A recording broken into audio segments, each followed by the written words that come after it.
दोस्तों, बात 2012 की है। मैं हॉस्पिटल के इमरजेंसी रूम में बैठा हुआ था। तभी देखता हूँ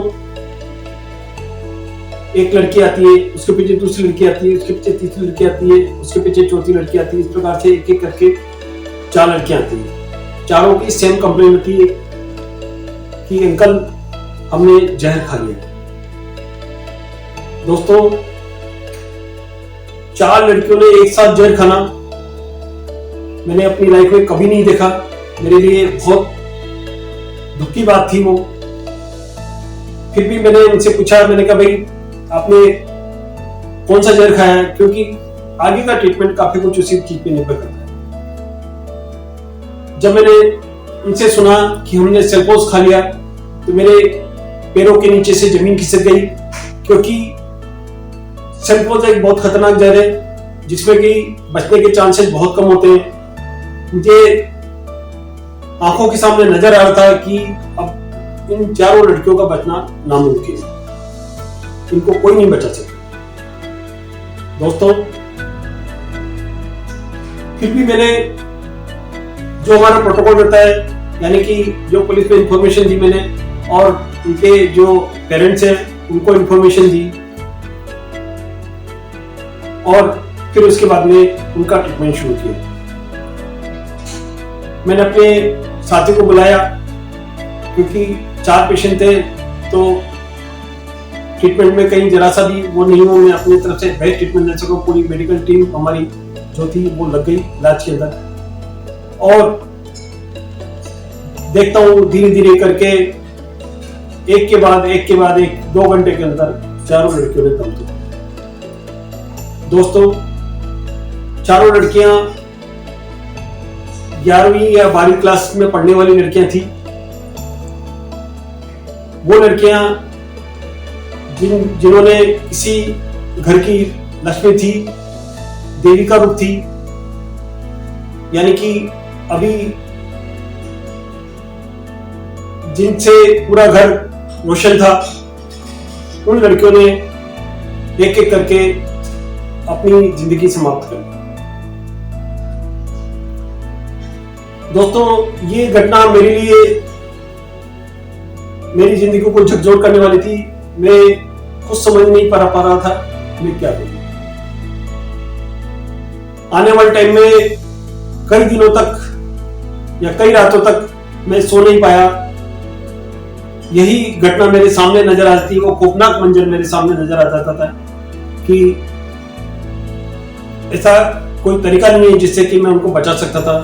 क्या और कुछ नहीं किया जा सकता है? मेडिकल लाइन में कोई और ट्रीटमेंट नहीं है, कुछ तो ट्रीटमेंट होगा, कुछ तो चेंज किया जा सकता है। यही सोच करके मैंने फिर इंटरनेट को खंगाला, यूट्यूब को खंगाला, गूगल पे रिसर्च शुरू करी, किताबें पढ़ी मैंने, और कुछ फॉर्मुलेशन, कुछ नया तरीका इजाद किया। दोस्तों, आज मैं वो तरीका ही आपको बताना आया हूं।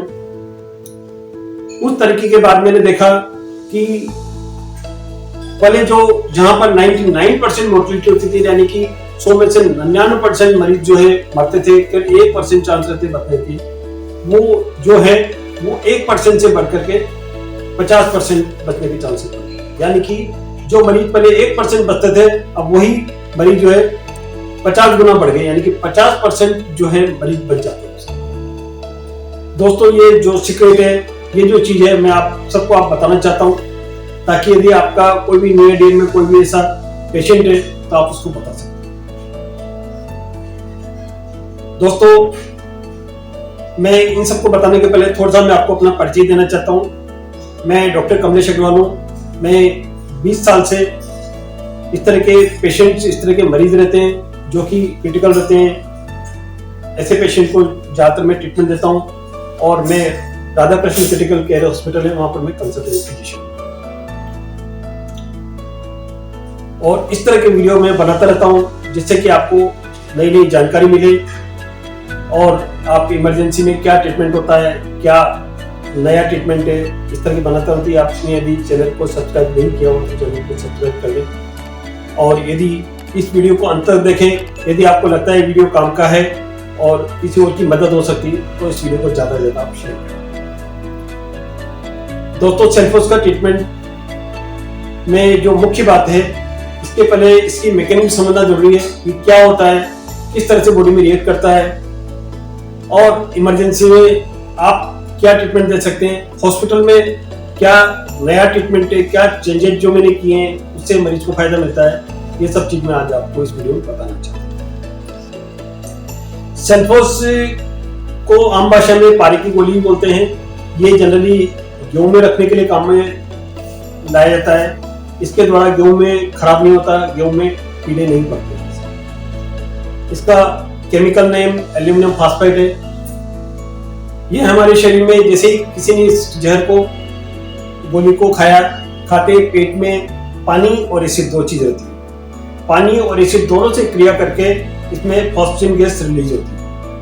ये फॉस्फेट गैस ब्लड के द्वारा हर कोशिका तक पहुंच जाती है और कोशिका के अंदर आप सब जानते होंगे, कोशिका में माइटोकॉन्ड्रिया रहता है। माइटोकॉन्ड्रिया में एटीपी का जनरेशन होता है। एटीपी हमारे शरीर में ऊर्जा प्रदान करती है, यानी कि हमारे शरीर में हम जो भी एक्टिविटी होती है, जो भी कुछ होता है, हाथ हिलाते हैं, पैर हिलाते हैं, अंदर जो भी कितनी भी रिएक्शन होती है, सारी एटीपी के द्वारा होती है। तो इस जहर के द्वारा, फॉस्फेट गैस के द्वारा एटीपी बनना बंद हो जाता है। एटीपी बनना बंद हो जाता है तो हमारा जो हार्ट है, वो हार्ट की एक्टिविटी स्लो हो जाती है, बीपी कम हो जाता है और धीरे धीरे करके हार्ट बंद हो जाता है, मरीज की मृत्यु हो जाती है। अब ये मैंने आपको बताया क्या मैकेनिज्म एक्शन है इसका, किस तरह से ये जहर काम करता है। अब इसमें जो फर्स्ट एड जो है, आप पहले जो घर पे इसमें क्या करना चाहिए, क्या चेंजेज है, वो मैं आपको बताना चाहता हूँ। दोस्तों, ट्रेडिशनली ज्यादातर जहर में ये सबसे इंपॉर्टेंट चीज होती है कि पेट में से जहर को जल्दी से जल्दी निकालना। जहर को निकालने का जो तरीका है, ज्यादातर जहर में जो काम आता है वो यही होता है कि हम उसको पानी पिला देते हैं, उल्टी करवा देते हैं तो जहर निकल जाता है। और यही प्रक्रिया और जहर में हम हॉस्पिटल में भी काम में लेते हैं कि राइस ट्यूब डाली, पेट की जो पानी डाला और पेट की सफाई करी, जहर निकल जाता है। किंतु दोस्तों, ये प्रक्रिया इस जहर के लिए बिल्कुल नेगेटिव है। ये बिल्कुल नहीं करना चाहिए। क्यों नहीं करना चाहिए, ये मैं आपको पहले बता चुका हूं कि ये जो जहर होता है, ये पानी से रिएक्ट करता है। पानी से रिएक्ट करता है तो इसके अंदर फॉस्फेट गैस निकलती है और वो फॉस्फेट गैस निकलने की प्रक्रिया और तेज हो जाती है और उसके अंदर मरीज की मृत्यु की संभावना और ज्यादा बढ़ जाती है। तो अब ऐसी कंडीशन में आप पूछेंगे कि क्या करना चाहिए, क्या काम में लेना चाहिए। तो इसके लिए सबसे अच्छी जो चीज है वो है मीठा तेल, यानी कि स्वीट ऑयल। स्वीट ऑयल में आप कोकोनट ऑयल यानी खोपरे का तेल काम में ले सकते हैं, चाहे तो देशी घी काम में ले सकते हैं, या और भी कोई जो भी मीठा तेल अवेलेबल है वो काम में ले सकते हैं। मीठा तेल दो तरीके से इसमें मदद करता है। एक तो ये अपने शरीर के जो पेट रहता है, स्टमक रहता है, स्टमक में एक लेयर बना देता है। लेयर बनाने के कारण क्या होता है कि फॉस्फेट गैस यदि बनती भी है तो अपने शरीर के अंदर जो ब्लड के अंदर नहीं पहुंचती, क्योंकि फॉस्फेट गैस को मिक्स होने के लिए वाटर मीडिया चाहिए। वाटर मीडिया नहीं मिलेगा तो ये फॉस्फेट गैस बनती है। दूसरी चीज है, ये कोकोनट ऑयल जो है, मीठा तेल है, ये गोली को पानी से मिक्सअप होने से रोक देता है। पानी से मिक्सअप नहीं हो पाएगा तो रिएक्शन नहीं हो पाएगी और गोली वैसी की वैसी पड़ी रहेगी। ये मैंने आपको बताया फर्स्ट एड के रूप में क्या चेंजेस होना चाहिए। अब हम बात करते हैं कि आप मरीज को हॉस्पिटल में लेकर आए। ऐसे मरीज को मेरी रिकमेंडेशन है, जितना जल्दी हो सके ऐसे मरीज को तुरंत हॉस्पिटल में पहुंचाएं, क्योंकि आगे का ट्रीटमेंट काफी कुछ हॉस्पिटल में होता है। हॉस्पिटल में दोस्तों हम जो करते हैं, इसमें एक तो ये करते हैं कि भाई इस मरीज को हम पानी तो नहीं पिलाते, तो मैंने आपको पहले में क्लियर कर चुका हूँ। सबसे बड़ी चीज इसमें एसिड रहता है। एसिड को न्यूट्रलाइज करने के लिए आप सब जानते हैं, साइंस के स्टूडेंट सब पढ़ते हैं, इसमें बेस काम में लेना चाहिए, यानी कि हम इसमें सोडा बाइक सॉल्यूशन जो कि हॉस्पिटल में बहुत इजीली अवेलेबल रहता है, तो उस सॉल्यूशन की 80 से 100 ml की लगभग मात्रा हम राइस ट्यूब के द्वारा पेट में डाल देते हैं, जिससे कि अंदर पेट में जितना भी एसिड है वो न्यूट्रलाइज हो जाएगा। इसके बाद अब जो फॉस्फेट गैस ब्लड में पहुंच चुकी उसके लिए क्या करना चाहिए, क्योंकि उसको भी निकालना जरूरी है। वो नहीं निकलेगा तो मरीज की मृत्यु की संभावना होती है। उसको निकालने का जो तरीका होता है, चूंकि गैस है तो गैस तो हम सांस के द्वारा ही बाहर निकल सकती है, इसको हम यूरिन या पेशाब के द्वारा बाहर नहीं निकाल सकते। तो सांस के द्वारा बाहर निकालने के लिए ऐसे मरीज की जो सांस की गति है उसको बढ़ाया जाता है, ताकि वो जितनी ज्यादा गति रहेगी उतनी जल्दी है जो फॉस्फेट गैस बाहर निकलेगी। तो ऐसे मरीज को रेस्पिरेशन रेट बढ़ाया जाता है। अब सांस की गति बढ़ाने के लिए नॉर्मली सामान्य व्यक्ति 18 से 20 बार सांस लेता है। तो उस गति को बढ़ाने के लिए पेशेंट को कई बार हमें वेंटिलेटर की जरूरत पड़ती है, वेंटिलेटर लेते हैं, वेंटिलेटर लेने के और उसकी सांस गति बढ़ाई जाती है तो उसके द्वारा। लेकिन ये हर किसी में नहीं किया जाता, जहाँ पर लगता है इसमें जहर का इफेक्ट बहुत ज्यादा है, ऐसे मरीज में वेंटिलेटर लेना पड़ता है। और दोस्तों इसके अतिरिक्त भी और बहुत सारे जो चेंजेज हैं वो हॉस्पिटल में हम जो मरीज आता है उसके साथ करते हैं। टेक्निकल पार्ट होने के कारण मैं आपको सारी बातें नहीं समझा सकता, किंतु जो मुख्य रूप से मैंने आपको जो बातें बताई उसमें एक चीज सबसे इम्पोर्टेंट है, एक तो हॉस्पिटल ऐसे मरीज को जितना जल्दी हो सके तुरंत अस्पताल। दूसरे, इसको पानी नहीं पिलाना चाहिए, उसकी बजाय हमको कोकोनट ऑयल काम में लेना है, खोपरे का तेल काम में लेना है। यदि आपके पास भी कोई भी ऐसे व्यक्ति का फोन आता है कि फलाने व्यक्ति ने जहर खा लिया, तो ऐसे मरीज को जितना जल्दी हो सके हॉस्पिटल में पहुंचाएं। दूसरी बात, उसको पानी नहीं पिलाना, उसको खोपरे का तेल या देशी घी।